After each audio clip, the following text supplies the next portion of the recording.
So you've heard of dogs, right? I know you've heard of dogs because if you haven't, come on here. We're on YouTube. You've heard of dogs. You've seen the videos. But anyway, you might not have actually had one because there are some parents who think that dogs are just as bad as the Antichrist. They're just, they think they're Satan incarnate, coming up from hell to rip up their couches and throw up on their carpets. So a lot of you probably didn't have them because your parents thought they were the devil. But my parents thought they were actual saints, so they got 5 of them. And they were not named Cupcake or Princess, don't worry, they didn't have the habit of eating children. However, they did have the habits of licking their own butts and trying to eat their own tails. So yeah, there's still that. Also, those names are literally just... Okay, please no! Okay, please no! No! So I had 3 dogs. Roscoe, Bella, and Kupo.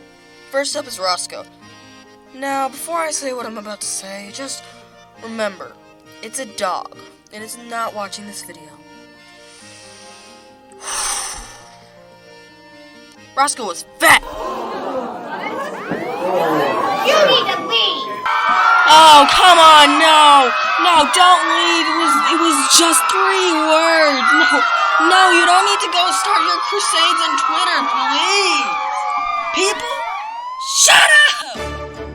Anyways, Roscoe was also kind of lazy, so there's really only one habit that I can talk about that he had. Not really any stories. It's weird because he was way too lazy to get any stories out of, so yeah.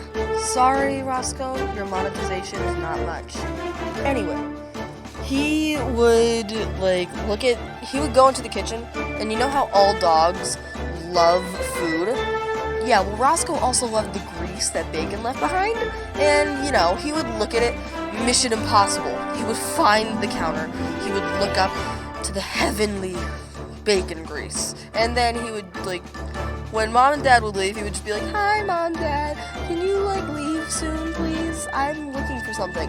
They would leave, blam, he would jump up, he would start licking the grease just quickly as possible to make sure he's not spotted, he would be like, "Target acquired," and then just jump up there, but he couldn't get all the way up there. So he would lick half of it, and then the other half would just be left there to just sit. And then my parents would come back in the room and be like, "Oh my god, what happened here? Why is half the pan empty?" Next up is Bella. Bella was a good girl. She was the goodest girl out there. She was the only female dog that I had in my lifetime, and do not make the joke that female dogs are, because Bella was a good girl. Because Bella was a good dog who almost never got in trouble. But sometimes she would want to get on the couch, but she wasn't allowed to. An act of discrimination against her for being a different species. This will not be taken lightly. May the gods show mercy on your eardrums. Basically, she would go outside to the backyard, go over to our side gate, and start barking like a husky to get my parents to come outside so she could sneak inside and inherit her rightful throne that was unlawfully taken from her. And finally, we have Kupo. So, for Kupo, unlike the other dogs, he actually has a unique story that isn't just a behavior that he repeatedly does every day and my parents don't catch on. That is, a very interesting story, to say the least. He has a behavior, though, that led to this story. Basically, like most dogs, he likes stealing shoes. Just like every dog loves to eat them, except he just steals them and hides them in random places. Anyway, one day, somehow, I guess he got out of the yard or something, and ran over to our neighbor, who is also really old, by the way, so yeah. That's probably why she didn't catch him. She's probably just sleeping or something. Anyway, somehow, I don't know how, he got her shoe.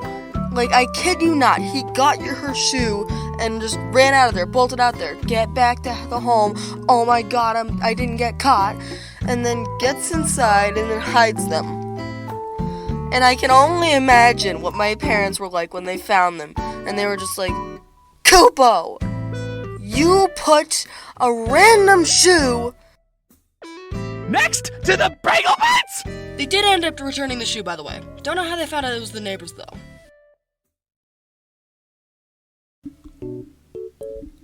Okay, so anyway, now we have Arlo and Ryder. Arlo and Ryder were Zoomies, if I was to describe them in one word. Because Arlo and Ryder cannot stop running around. But hey, running around and being stupid are both amazing traits for stories, so... Anyway, here's an Arlo story, because we got him first, so...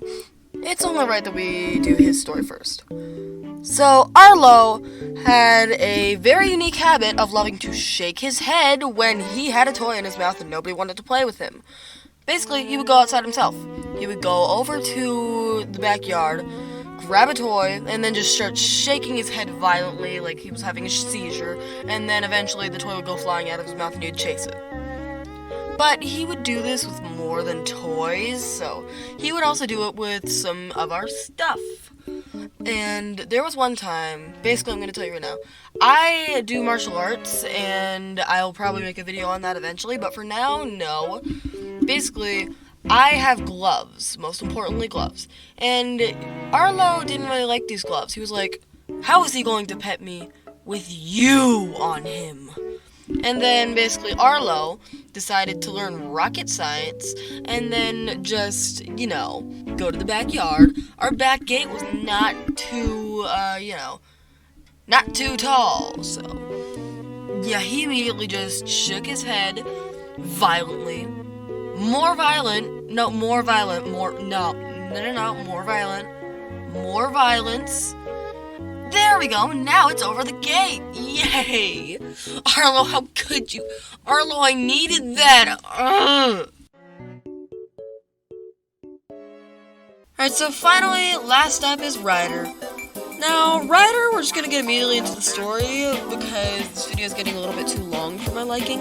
So, anyway. So, for this story, you have to understand how my old house was laid out. Basically, we had two couches that were pointing inwards towards each other, kind of making a corner with a coffee table in there. And that coffee table was actually pretty short, like most coffee tables are. It was circular, it had a bunch of stuff on it that could easily be knocked over if, say, something pushed it over and accidentally knocked over the coffee table. But why would that ever happen? Why would anybody ever think of doing that? Anyway, I don't really remember what happened, but, I think my dad called my, Ryder or something, and, but what happened was, he came in running, bolting through the gate, and then just jumped over the coffee table. Just jumped over it. Like it was nothing. Ryder, you can't just do it! You're gonna knock stuff over! And then basically, he didn't knock anything over, but, we got mad at him, I'm pretty sure. Anyway, that's all the dog stories I have for today. If you want to hear more from me, then you should probably subscribe. I know, I should probably leave now. Okay, bye.